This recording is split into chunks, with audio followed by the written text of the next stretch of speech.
All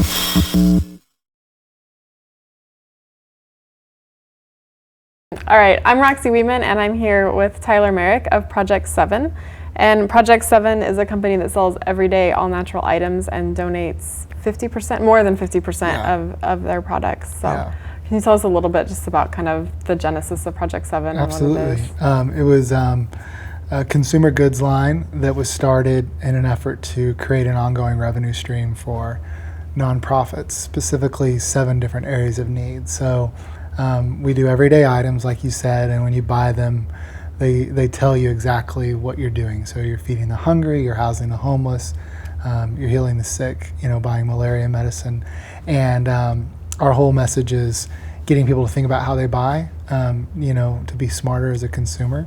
And when they do together, there can be some really neat things that happen out of that. So everything's made in America as well, which is kind of a cool thing. So a lot of times we may be doing international relief, but we're supporting the local economy with the products that we make here in the States. So, yeah. All right. I think we interviewed you last year. I don't know if you remember or not. So, but I feel for the Reject Apathy. Yes. I was looking back over that, and it seems like an awful lot has happened since then. Like you're in Walmart now. Yes. The big Walmart. The big Walmart. Yeah. Yeah, it's hard to believe. Tell us a little bit about just this last year and kind of all that's happened with Project 7. It's been a defining year for us because things like Walmart happening, and there's another retailer that we don't really know a lot, the name, but we shop at a lot. It's called HMSHost, and that's the second largest airport retailer in the country. Okay. So what'll happen is they'll bid an airport, and they'll get, if they win it, they'll own the whole airport. So like you think you're eating at a Burger King or a Starbucks, but it's really an HMSHost licensed, or their bookstores, that kind of a thing. So this month, it was a deal we worked on for 18 months. Oh, wow. And gave up on it a lot of times in my head. But it was just a neat way that God just opened up a door there, and it rolls out nationally in the HMS system. It becomes one of the national beverages in their program, and I can't say who it replaces, but it replaces we'll all figure it out. a pretty big name. And so that'll be like San Francisco airports, San Diego airports, some DC, Charlotte, Tampa, just all sorts of airports all over the country. And then they also have a lot of turnpikes, like strange thing, but like if you're on a New Jersey turnpike. Oh yeah, okay. So like those little shops, like the rest areas. So that one's great. Yeah. The Walmart thing is just one of those things that like you can't draw it up. I mean, the way that it happened, we're literally at a trade show,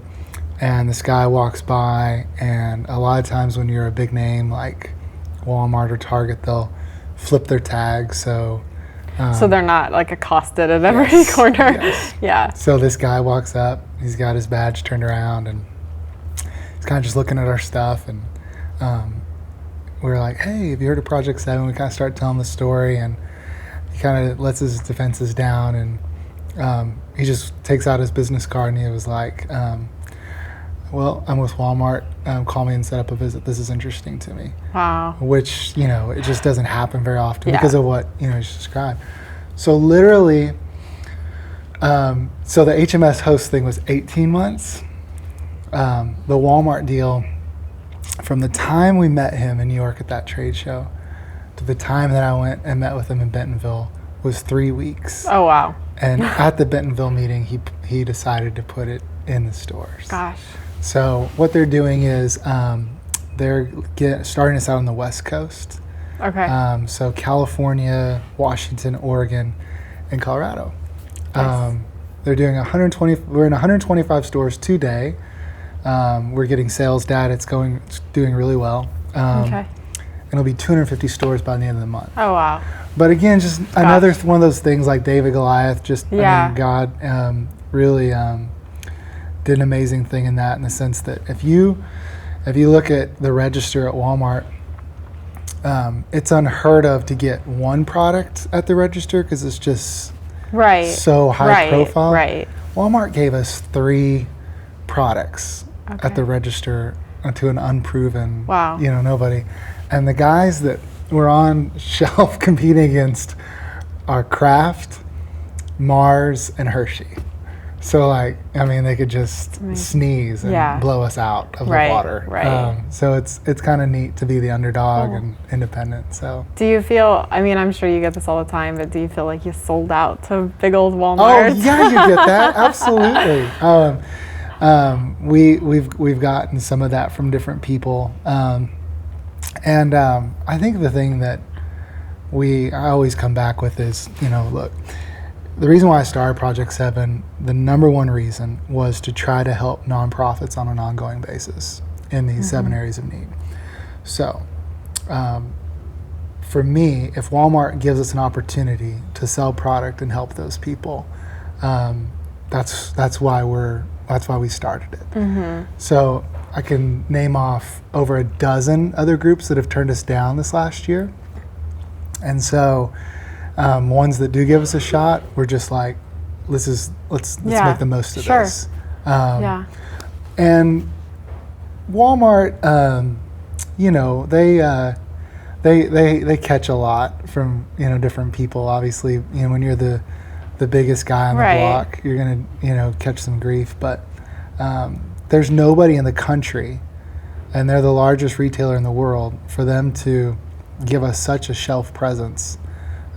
To try out is really, really remarkable. And they didn't, here's the thing, a lot of people catch stuff. Walmart didn't beat us down on price.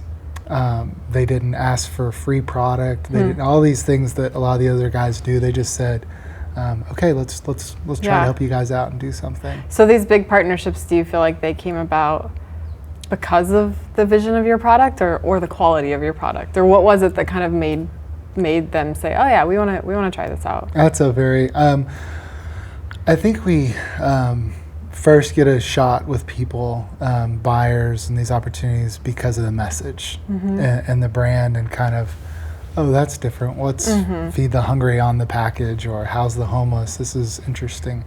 But then it's kind of like that gets your foot in the door, but then they look kind of under the hood, and if your price isn't competitive, or the product quality isn't, up to snuff, you don't get another shot at that. So they liked the total package. We've always said Project 7 products, really our goal is to have a quality product, competitively priced, that allows people a way to help fund things they care about. But it's not like the best gum you've ever had in your life, or the only gum that you'll chew. Our theme this past year has been to get people to think about, don't just buy more stuff, change how you buy. So we're not selling strawberry slicers, like some random widget, but we're just selling things that you're going to buy anyway. Gum, mints, coffee, that kind of thing.